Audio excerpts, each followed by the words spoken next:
नमस्कार, total news में आप सभी का स्वागत है। मैं हूं आदित्य कुमार। पीएम मोदी के आवास पर बैठक चल रही, बड़ी खबर आपको बता रहे हैं। पीएम आवास पर हाई लेवल की यह बैठक हो रही है। इस बैठक में कई सारे अहम फैसले लिए जा सकते हैं, तो हाई लेवल की यह बैठक मानी जा रही है। पीएम आवास पर यह बैठक चलेगी। प्रधानमंत्री मोदी के आवास पर हाई लेवल की बैठक होनी है। भारत पाकिस्तान के बीच हालात पर चर्चा होगी, क्योंकि जिस तरह से कल भारतीय वायुसेना ने अपना पराक्रम दिखाया, उसके बाद आज पाकिस्तान जो नापाक हरकत दिखा रहा है, उसके बीच चर्चा होगी भारत और पाकिस्तान के हालात पर।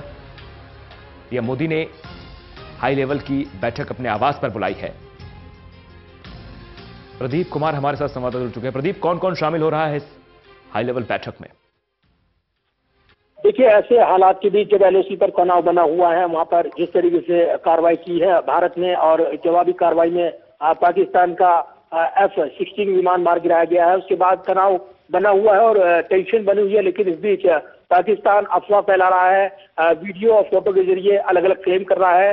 लगातार भारत सरकार जो आधिकारिक जानकारी दे रही है वो सीधे तौर पर कह रही है कि चाक सुरक्षा इंतजाम है, एयरफोर्स मुस्तैद है, हमारे सेना के तीनों अंग अपना काम कर रहे हैं मुस्तैदी के साथ, और कोई भी नापाक हरकत बर्दाश्त नहीं की जाएगी। पाकिस्तान के किसी भी अगर वो कोई कार्रवाई करने की कोशिश करता है तो उसका जवाब दिया जाएगा। सीधे तौर पर पाकिस्तान को जवाब मिला है और ऐसे में जो तनाव बना हुआ उसके मद्देनजर अलग अलग बैठक हम देख रही हैं। इस बीच प्रधानमंत्री आवास पर एनएसए अजीत डोभाल ताजा हालात को लेकर उनको ब्रीफ कर रहे हैं, जानकारी दे रही हैं। इसके अलावा गृह मंत्री राजनाथ सिंह ने बैठक की और जो पैरामिलिट्री फोर्सेस के जो प्रमुख हैं उनके साथ बैठक की गई है। ताजा ब्रीफ किया गया है, आंतरिक हालात को, सुरक्षा को चाक चौबंद किया जाए, ये दिशा निर्देश दिए गए हैं। बीएसएफ के डीएसजी ने बोला है कि पूरा वो तैयार है और किसी भी हालात से निपटने की तैयारी यहाँ पर पैरामिलिट्री फोर्स। डिफेंस एक्सपर्ट क्या कुछ कह रहे हैं वो आपको सुनाते हैं।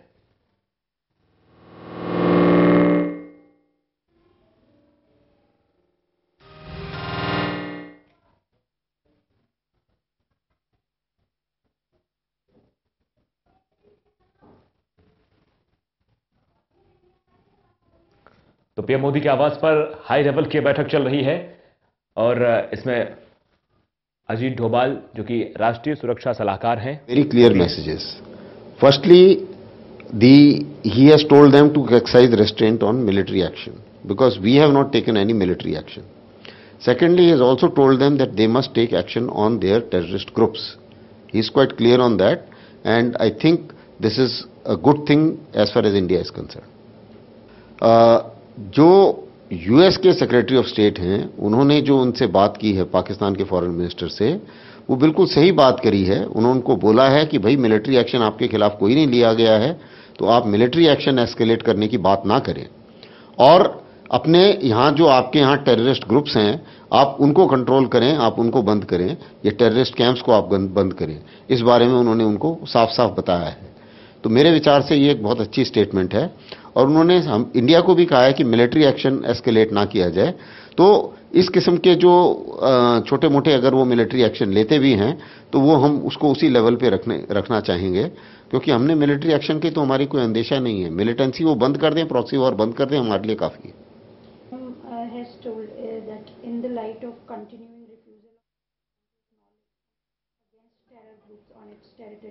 प्रदीप कुमार हमारे साथ जुड़े हुए हैं। प्रदीप, साफ तौर पर देखा जाए तो ये कहा भारत की तरफ से भी कहा जा रहा है कि हमने आतंकवाद पर कार्रवाई की है, पाकिस्तान पर कोई कार्रवाई नहीं कर रहे हैं, और साफ तौर पर यह भी कहा जा रहा है कि मिलिट्री एक्शन की जो बात हो रही है वो भी कहा जा रहा है कि भारत की तरफ से नहीं किया जा रहा है, पहल उधर से ही हुई है। प्रदीप,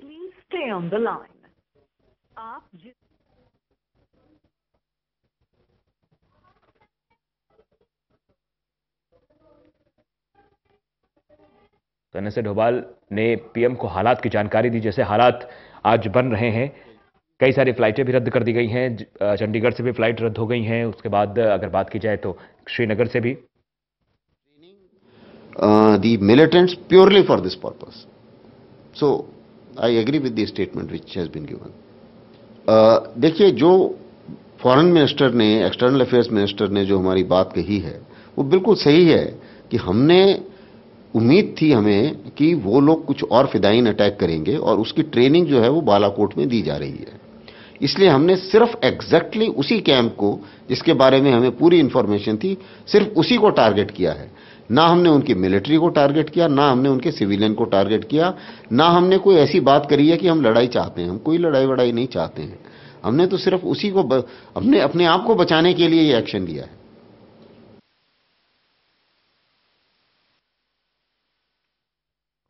तो साफ तौर में रक्षा विशेषज्ञ का यह कहना है कि भारत ने जो कदम उठाया था, भारत ने सेल्फ डिफेंस के लिए वो कदम उठाया है, आत्मरक्षा के लिए वो कदम था, क्योंकि फिदायीन हमला करने की तैयारी जैश के आतंकी फिर से बना रहे थे। एक आतंकी हमला किया जिसमें हमारे 40 जवान शहीद हो गए। उसके बाद लगातार ये हमको जानकारी मिल रही थी, सूत्रों खबर मिल रही थी कि फिर से जैश कोई ना कोई एक बड़ा फिदायीन हमला करने की तैयारी कर रहा है, जिसके बाद यह कार्रवाई बहुत ही जरूरी हो गई थी, जिसके बाद भारत ने कार्रवाई की। तो साफ तौर पर जैसे हालात बन रहे हैं, एलओसी की बात की जाए, लाइन ऑफ कंट्रोल की बात की जाए, तो हालात जैसे बन रहे हैं, जम्मू कश्मीर की बात की जाए, बडगाम में हमारा एक प्लेन क्रैश हो गया है जिसमें एक पायलट की भी मौत हो गई है। तो इसको लेकर, पूरी बातों को लेकर प्रधानमंत्री आवास पर एक हाई लेवल बैठक चल रही है, जिसमें एनएसए यानी राष्ट्रीय सुरक्षा सलाहकार भी मौजूद हैं। अजीत डोभाल और प्रधानमंत्री के बीच बातचीत हो रही है, हाई लेवल की बैठक चल रही है। तो साफ तौर पर कहीं ना कहीं जिस तरह के हालात भारत और पाकिस्तान के बीच बन रहे हैं, भारत ने पाकिस्तान पर नहीं, पाकिस्तान को चेताने के लिए आतंकवाद पर कार्रवाई भारत ने की है। और साफ तौर पर जो वहां आतंकियों को ट्रेनिंग दी जा रही थी, आतंकियों का कैंप वहां चल रहा था, आतंकवादियों को वहां तैयार किया जा रहा था, उस पर कार्रवाई भारत की तरफ से की गई है। प्रदीप हमारे साथ जुड़े हुए हैं। प्रदीप, साफ तौर पर देखा जाए तो रक्षा विशेषज्ञों का यह कहना है कि हमने जवाबी कार्रवाई की है, हमने आत्मरक्षा में वो कार्रवाई की, उसके लिए पाकिस्तान क्यों बौखलाया हुआ है?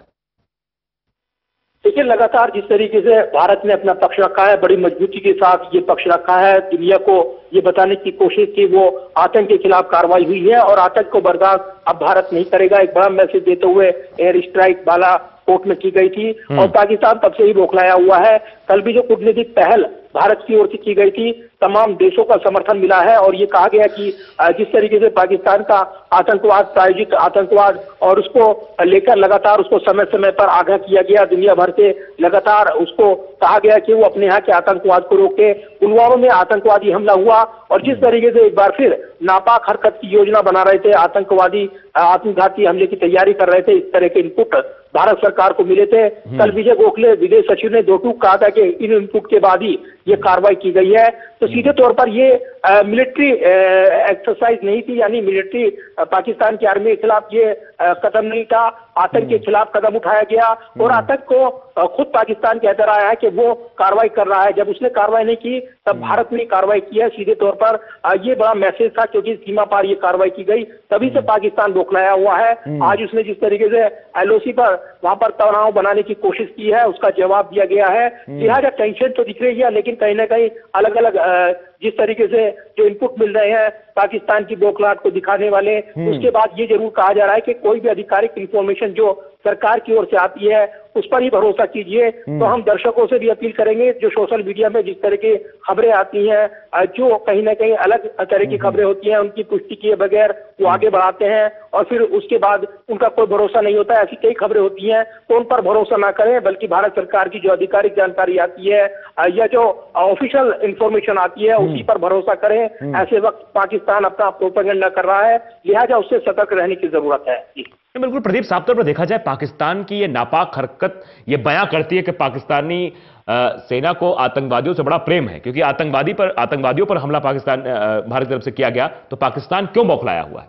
पाकिस्तान को खुद सफाई करनी चाहिए आतंकवाद की। देखिए, यही बड़ा सवाल है। जिस तरीके से यहाँ पर पाकिस्तान की ओर से कार्रवाई नहीं हुई, भारत ने बड़े संयम के साथ इंतजार किया। पुलवामा अटैक के बाद जिस तरीके से जो दबाव बनाया गया, पाकिस्तान को या सीधे तौर पर कार्रवाई करनी थी, लेकिन बावजूद उसकी तरफ से कार्रवाई नहीं हुई। देश ने इसकी जिम्मेदारी ली थी और ये तमाम दुनिया जानती है कि देश का सरगना मौलाना मसूद अजहर बुरहानपुर में और जिस तरीके से आतंकी कैंप चलाता है, रैलियां करता है पाकिस्तान में, ये तमाम इनपुट पूरी दुनिया को है। अलग अलग वजह से इस पर अलग अलग कूटनीति दिखाई देती है। निश्चित तौर पर जिस तरीके हालात बने उसमें भारत को जवाब देना जरूरी था और इसलिए जवाब दिया गया, जोरदार जवाब दिया गया। उसी के बाद से पाकिस्तान बौखलाया हुआ है। भारत ने कूटनीतिक पहल शुरू की है अलग अलग देशों के प्रमुखों के साथ, खासतौर से उनके राजनीतिकों के साथ उनको ये ब्रीफ किया गया है, इस घटनाक्रम के बारे में बताया गया है और ये मैसेज स्पष्ट तौर पर भारत की ओर से दिया गया है कि ये कार्रवाई आतंक के खिलाफ थी, न कि किसी देश के खिलाफ थी या फिर नागरिकों के खिलाफ थी, ये बताने की कोशिश। और कल भी ये स्टेटमेंट भारत सरकार की ओर से सीधा स्पष्ट था, बावजूद इसके पाकिस्तान की ओर से बौखलाहट दिखाई दे रही है और उसको कोई समर्थन मिलता नहीं नजर आ रहा है। पूरा समर्थन भारत को मिल रहा है, क्योंकि कहीं ना कहीं अंतर्राष्ट्रीय कूटनीति भी मानती है कि पाकिस्तान आतंकवाद को लड़ाई के वादे के तौर पर जो वादा करता है उसको निभाता नहीं है और नॉन स्टेट एक्टर्स वो उसको मानता है, लिहाजा उन पर कार्रवाई जरूरी थी। भारत ने वो कार्रवाई की है, उसको ये अधिकार है और यूएन का चार्टर जिस तरीके से निंदा प्रस्ताव हुआ 51 वो भी भारत को अधिकार देता है कि अपनी आत्मरक्षा के लिए वो कार्रवाई करे, जवाबी हमला करे। आत्मरक्षा के लिए हथियार उठाना कोई गलत बात नहीं है, लेकिन साफ तौर पर प्रदीप जी ये बताइए कि बैठक अभी भी चल रही है जो पीएम आवास पर हो रही है?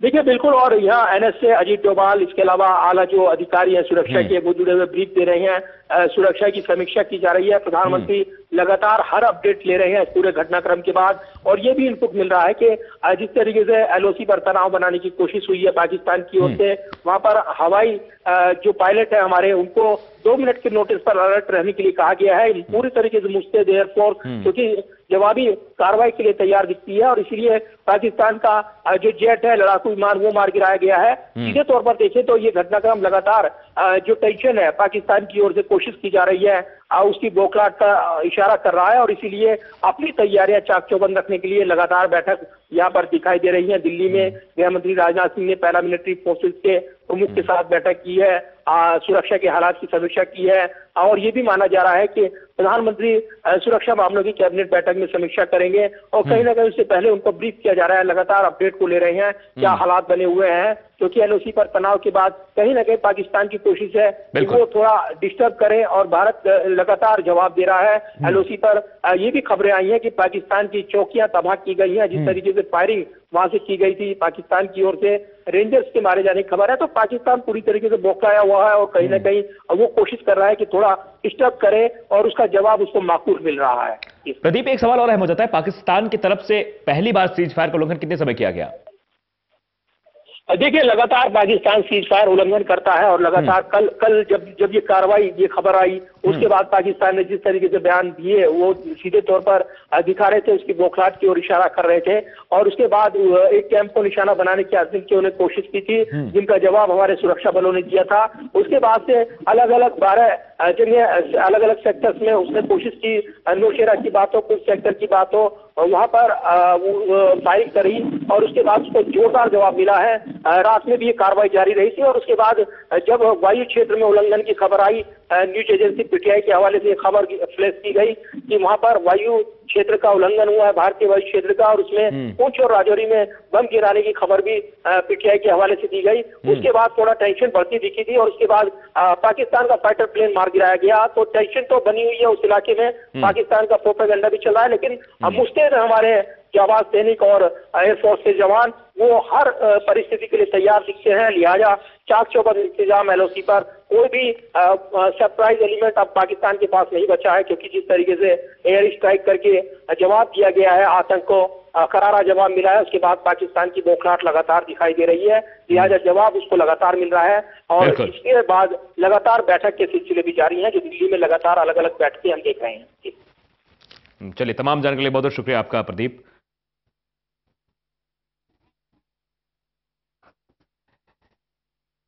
एनएन भाटिया जी हमारे साथ जुड़ चुके हैं, रक्षा विशेषज्ञ हैं। भाटिया जी, साफ तौर पर देखा जाए तो पाकिस्तान जिस तरह की नापाक हरकतें और पाकिस्तान की सेना जिस तरह से कर रही है, वो साफ तौर पर पाकिस्तानियों का आतंकी प्रेम घोषित कर रहा है। इसमें तो कोई शक नहीं है, क्योंकि वो जो उग्रवादी हैं या टेररिस्ट हैं, उनके ठिकाने उनके पास हैं, उनको ट्रेनिंग देते हैं, उनको हथियार देते हैं, उनको मनोबल देते हैं, उनको पैसा देते हैं और ये पैसा भी आपको मालूम है कहीं और जो सऊदी अरेबिया जैसे कंट्रीज वहां से आता है। तो वो तो इसको बढ़ावा देंगे ताकि ये लोग हमारे ऊपर नुकसान पहुंचाए और उनकी आर्मी जो है वो अपना आराम से मजे से बैठी रहे बैरकों में। तो ये तो उनका शुरू से नापाक जी। हरकत उनकी सन 48 से चल रही है। तो प्रधानमंत्री साहब ऐसा क्यों बोल रहे हैं? प्रधानमंत्री धृतराष्ट्र बने क्यों घूम रहे हैं कि हमें कुछ पता ही नहीं, हमको सबूत दो, ऐसा करो? कि पाकिस्तान के प्रधानमंत्री धृतराष्ट्र बने घूम रहे हैं ना, कि कह रहे हैं कि हमको तो कुछ पता ही नहीं, हमको आप सबूत दो तो हम कार्रवाई करेंगे। वो तो पूरा विश्व हमेशा जानता है कि देखिए साहब, पाकिस्तान प्रधानमंत्री तो वैसे ही धृतराष्ट्र है, क्योंकि जो उनकी पाकिस्तान की फौज उनको कहेगी वो कहेंगे, वही बोलेंगे। उनका अपना कोई अस्तित्व नहीं है। वो तो शैडो प्राइम मिनिस्टर होता है पाकिस्तान में। जो बाजवा साहब चीफ बोलेंगे वही होगा पाकिस्तान में। नेवी का जो चीफ और एयरफोर्स चीफ की भी कोई सुनवाई नहीं है। वहाँ जो जनरल बाजवा जो आर्मी चीफ होता है और आईएसआई का जो उनके साथ कंधे से कंधा मिला के हेड होते हैं, तो वो जो प्रधानमंत्री होता है उसको धृतराष्ट्र भी बना देते हैं, उसको बहरा गूंगा दोनों बना देते हैं। क्योंकि अगर वो मुंह खोलेगा और वो उनकी फौज के खिलाफ होगा तो उसको हटा दिया जाएगा। तो वो तो धृतराष्ट्र ही है। आपने सही बोला। बिल्कुल बिल्कुल, साफ तौर पर देखा जाए तो एक पुतले के तरह बिठाकर कह दिया जाता है कि जाके ये बोल दो वो बोल दो, क्योंकि जिस तरह से कल से देखने को मिल रहा 15 बार सीज फायर का उल्लंघन हुआ, पाकिस्तान की हरकत जो है वो साफ बयां कर रही है कि वो शांति नहीं चाहता। इसमें कोई दो राय नहीं है, क्योंकि वो शांति चाहता होता। अगर शांति हो जाए, पाकिस्तान में किसका अस्तित्व है? फौज का अस्तित्व है। अगर शांति हो जाए तो फौज का अस्तित्व खत्म हो जाएगा। उनकी फौज बिल्कुल हमारी फौज की तरह हो जाएगी, जो कि डेमोक्रेसी के तरफ लॉयल होती है। वहां तो सरकार, फौज ही सरकार है, ठीक है कि नहीं? स्टेट विद इन स्टेट है फौज। तो इसलिए उनको तो ये कार्रवाई करनी है अपना मतलब को साधने के लिए। वहाँ कोई डेमोक्रेसी नहीं है। वहाँ तो एक तरीके से जो प्रधानमंत्री नियुक्त कर देते हैं उसकी आड़ में अपना काम सारा करते रहते हैं, उससे गंदा काम सब करवाते हैं ये। नहीं बिल्कुल। नौशेरा से एक हम आपको सुनाते हैं क्या कुछ कर रहे हैं, रिएक्शन आ रहे हैं।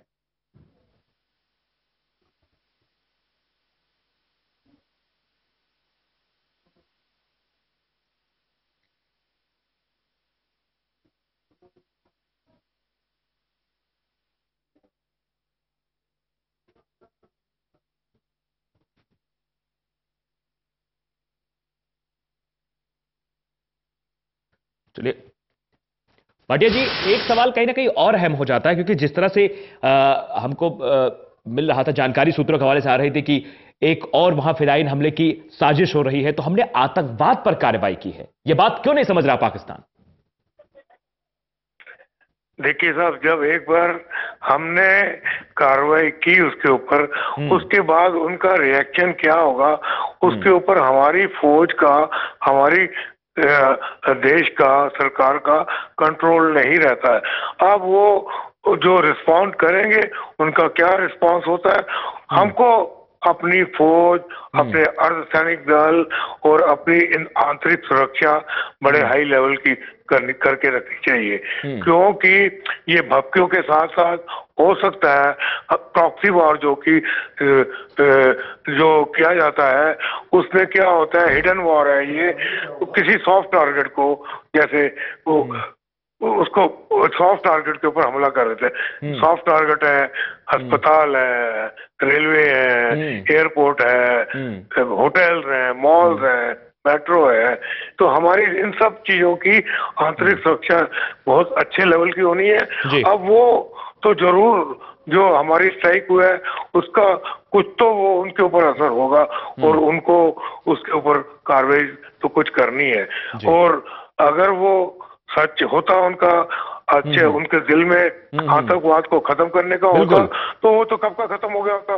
70 साल से यही काम चल रहा है। तो ये जो लातों के भूत बातों से नहीं मानते। जी बिल्कुल सही बात है, लातों के भूत बातों से नहीं मानते। बहुत बहुत शुक्रिया हमसे जुड़ने के लिए और तमाम बातें रखने के लिए भाटिया जी। तो साफ तौर पर पाकिस्तान की जो नापाक हरकतें हैं वो देखने को मिल रही हैं, उनके करतूतों को हमारी सेना मुंहतोड़ जवाब दे रही है। और साफ तौर पर जिस तरह से कल से हालात बन रहे हैं, 15 बार सीज फायर का उल्लंघन, फिर वायु सीमा का उल्लंघन किया पाकिस्तान की तरफ से किया जा रहा है, उन सभी पर हमारी सेना कार्रवाई कर रही है।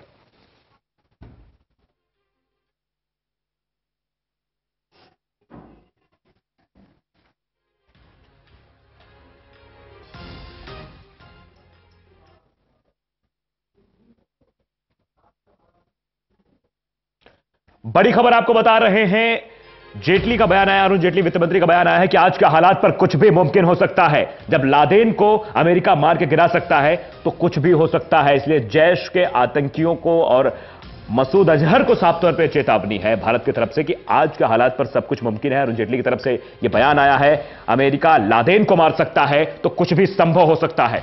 साफ तौर पर भारत के वित्त मंत्री अरुण जेटली का बयान सामने आया है।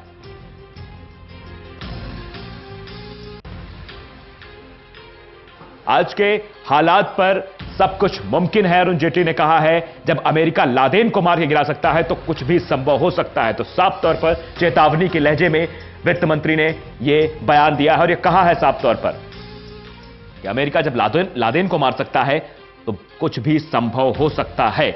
आज के हालात पर सब कुछ संभव है। अरुण जेटली वित्त मंत्री का यह बयान सामने आया है।